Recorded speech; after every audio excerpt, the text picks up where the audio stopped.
Porque o bipolar, ele nunca quer tratamento na fase de euforia. Porque para ele tá ótimo, ele é o Superman, é a Mulher Maravilha. Agora, quando ele deprime, talvez seja a coisa mais E difícil essa de tratar. oscilação, ela tem causas, eu imagino. Ela não é do nada, ou é? Pode ser do nada. Puta, A isso é que tem perigoso. causa é o borderline. Porque o borderline ele é tão sensível ao que está em volta que, por exemplo, se o namorado falar assim, olha, hoje eu não vou poder que eu tô aqui no trabalho, ela já fica, não, mas ele vai encontrar com outra mulher. Não, isso aí tá mentindo, eu vou seguir, eu vou não sei o quê. Por quê? Porque ela depende daquela pessoa para viver. Ele tem um estímulo externo, então, Ele tem. Essa variação, por isso que a gente fala que no borderline você tem uma instabilidade de humor. Na bipolaridade você tem uma troca mesmo. Isso leva um tempo, não é assim de uma hora para outra. Eu li certa vez que parece que, posso estar falando uma besteira, que o organismo, ele é uma defesa, inclusive, do organismo, né? O quê? Porque o cara, como você falou, o cara tá tão acelerado, mas tão acelerado, que o organismo fala assim, cara, eu preciso desligar, e aí desliga, e aí É uma depressão a consequência é a depressão Eu profunda. não sei se é defesa, por exemplo, mas é uma coisa que não dá para continuar naquele ritmo. E aí precisa desligar. E aí quando desliga, vai para a Não, depressão. são as depressões mais dramáticas. Como- E mais difícil de tratar, porque quando você dá um antidepressivo, corre o risco dele virar para euforia de novo. E é isso que eu estou falando. São todos tratáveis, mas o problema é que você convencer um bipolar a manter tratamento é horrível. Porque quando você tira ele da depressão, mas não deixa para euforia, ele fala assim, não, mas assim não vale a pena. Eu era feliz, você está acabando com a minha felicidade. Imagina, um cara que não cansa de trepar, não precisa dormir, comprando horrores, como se não houvesse amanhã. É. Tudo, você vai ver, eu tive um paciente que ele, quando entrava em euforia, ele ia para Prado Júnior, pegava aquelas mulheres todas ali, daquelas casinhas infernais, né? Daquelas boates, pagava para todo mundo a noite inteira. Aí teve uma vez que ele estava perdido, né? E ele desaparecia. E aí eu cheguei no consultório no dia seguinte, tem uma menina com uma bota até aqui, uma mini saia desse tamaninho, assim, com umas perucas, uma coisa. Estava esperando a senhora, mascando chiclete. Falei, pois não. Olha, fulano foi ontem lá. Eu falei, você achou? Ele está lá. Não, mas não sei onde ele mora. Mas ele me disse que a senhora podia liberar para ele me dar um carro. Ele me deu um carro. A senhora vai liberar? Eu falei, olha só, ele está em euforia. E eu já tratava ele, então eu cheguei a mandar um documento para o banco. Eu falei, se ele bater cheque lá, você não desconta.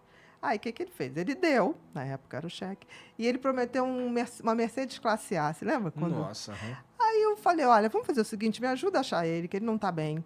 A senhora já está dizendo que eu não vou ganhar um carro. Não estou falando isso. Quando ele ficar bem, se ele quiser te dar um carro, o dinheiro é dele. Ele pode te dar. Mas hoje, certamente, você não vai ter o carro. Dá para você me ajudar? Que eu posso te ajudar. Aí tá. Foi, ela achou, estava na casa de uma outra menina, Tratei, ficou bem. Aí, 2 semanas depois, ele falou assim, você pagou o carro para fulana? Eu falei, não, né? Vamos decidir isso, né? Eu prometi, né? Eu sou um sujeito homem. Eu falei, você é um sujeito homem, mas você há de convir que você estava doente. Não. Vamos fazer o seguinte, qual carro que eu prometi? Eu falei, uma Mercedes classe A. Eu falei, ela não vai ter dinheiro para pagar o seguro, não vai ter dinheiro para nada, nem consertar. Você quer dar? Quero. Você tem dinheiro? Tá. Dá um no Mille. Na época eu estava no Mille, com ar-condicionadozinho, porque aí ela vai ter como sustentar. Gostei da ideia. Então, eu vou pagar também o PVA e o seguro de 1 ano, para dar tempo dela se adaptar. Chamei a menina. Ela, não, já sei, né, doutora, ele é doente, tudo bem, a senhora, eu entendo, tá certo, a senhora está vendo do seu lado, seu paciente. Falei, faria por você, se fosse minha paciente. Se bote no lugar. Aí, não, tá certo. Falei, mas ele vai te dar 1 no Mille. Você pode escolher, papapá, e eu vou lá com você. Falei, eu tirei ele de cena. Foi, menina, a felicidade dela, a mulher. Eu te amo. Eu falei, não me ame. Não tanto. Eu falei, foi ele. E a próxima vez que ele aparecer lá fazendo isso, você vai me dar um toque. Porque isso é doença. Ele podia não pagar nada. É porque ele é legal, mas assim, não dá para ser legal o tempo todo. Sim, né? Ó, e você tava falando aí que existe o cara que ele tá numa leve depressão o tempo inteiro. A distimia. Distimia. Quais são as principais características dessa condição? A distimia, se lembra daquela hiena, ó, vida, ó, dor, ó, nanã. O hard, né? É o hard, exatamente. É mais ou menos isso. Sabe aquela pessoa que você fala assim, ai, vamos não sei aonde? Não sei. Você acha? Será que vai chover? Não, se chover, a gente, né, joga buraco dentro de... Ah, mas quantas pessoas vão?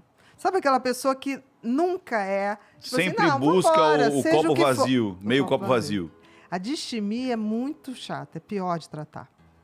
Porque como é uma coisa que quase se confunde com a maneira de ser da pessoa. É uma das coisas mais difíceis. Tá. É aquela pessoa que tá sempre, você fala assim, não, vamos fazer uma festa. Ah, não, mas vamos gastar tanto, o pessoal vai comer e ainda vai reclamar. Vai dar trabalho. Não, e vai reclamar. Aí você fala assim, não, mas a gente chama um buffet.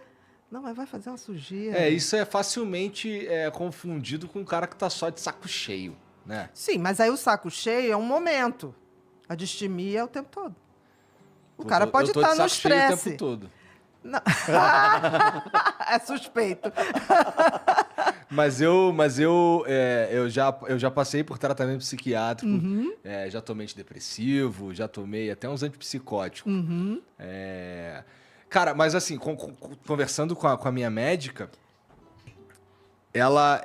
o diagnóstico que eu tive foi de, assim, principalmente, que eu tenho agora tá bem melhor, mas eu tinha um toque só que era um toque só na minha cabeça. De pensamento. Só... É o pior toque que Esse é tem. o pior de todos. É o mais exaustivo de todos. Então vamos você lá, não o tem toque- distimia. O toque que você fala é um transtorno Transtorno obsessivo obsessivo compulsivo. compulsivo. Você tem eu tava conversando com... Em De looping pensamento. sobre Em um looping. pensamento. Não, de pensamento, que é o pior que tem, né? Porque quando você é visível, É um toque comportamental. é de pensamento.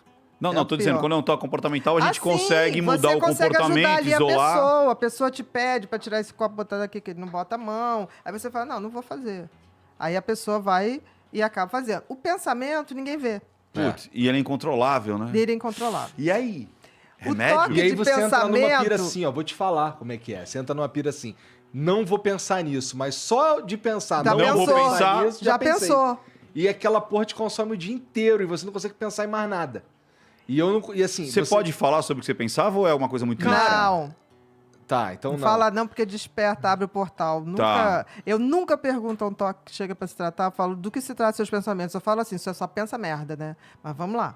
O dia que você quiser, não vai pensando mais nenhum, quiser falar, ok. Se não quiser, Mas também você pode ok. dar um exemplo para ilustrar? Qualquer coisa que você não... Por exemplo, eu tinha um paciente que era muito com a coisa de símbolos da igreja e que aquilo ficava como se ele tivesse com tesão na Nossa Senhora, Aham. tivesse com tesão não sei o Tá. quê. Isso era muito comum nos adolescentes e adultos jovens. E aí, como é que acontecia com você, Igor? Cara, Olha, ele tá te manipulando. Como assim? Não, não, não, Pra você não, falar. você não tá ele dizendo. tá te manipulando. Não fala. Não, não é para ele falar. Não, porque, por é exemplo, só pra gente... toque, Não, eu só nunca quis ilustrar. indico. Eu entendi, mas o toque eu nunca indico psicanálise. Por Porque a quê? psicanálise você tem que estar voltando. E toda vez que ele volta, ele aciona o circuito repetitivo desses pensamentos. Se não for comportamental, você não tira o toque. Não tira. Você precisa da psicologia comportamental. Exatamente. É isso Por aí. quê? Porque Concordo. você vai lá, porque não é minha Não, mãe. Aí você está retroalimentando esse circuito. Porque Concordo. no toque existem circuitos elétricos no cérebro que eles disparam. disparam. É isso aí. Independente E de você. dispara por atos comportamentais. Sim. Se você não quebrar a rotina comportamental, dificilmente... Agora, como é que você conseguiu com o pensamento? Agora, que interessante. Cara, eu tomei uns remédios um tempo e depois eu fui tentando me educar, eu acho. E assim, eu tenho certeza que isso daí é uma coisa que só funcionou pra mim porque eu sou eu. Não dá pra eu recomendar pra ninguém. Mas no meu caso, eu fui entendendo que porque assim, no começo eu não sabia que Não, isso e era... quem tem toque, toque. parte do princípio seguinte, só eu que penso isso. Ninguém pensa. Você fala o Aí toque ele de se- pensamento. Sim, ou qualquer toque, mas porque o toque tem o de pensamento e comportamento, O comportamental, e tem só de... você nem sabe que você tá... Assim, eu tenho toque. Ou eu... Meu Deus, eu tô com 2 toques. Não, aqui Ô, Bia, quem trabalha com internet é dodô. Eu tenho... alguma Tá bom, coisa- Tá ouvindo, né, criança? O psicólogo me deu alta. E eu continuei. Eu falei, não, eu quero porque continuar. ele falou assim, não tem jeito.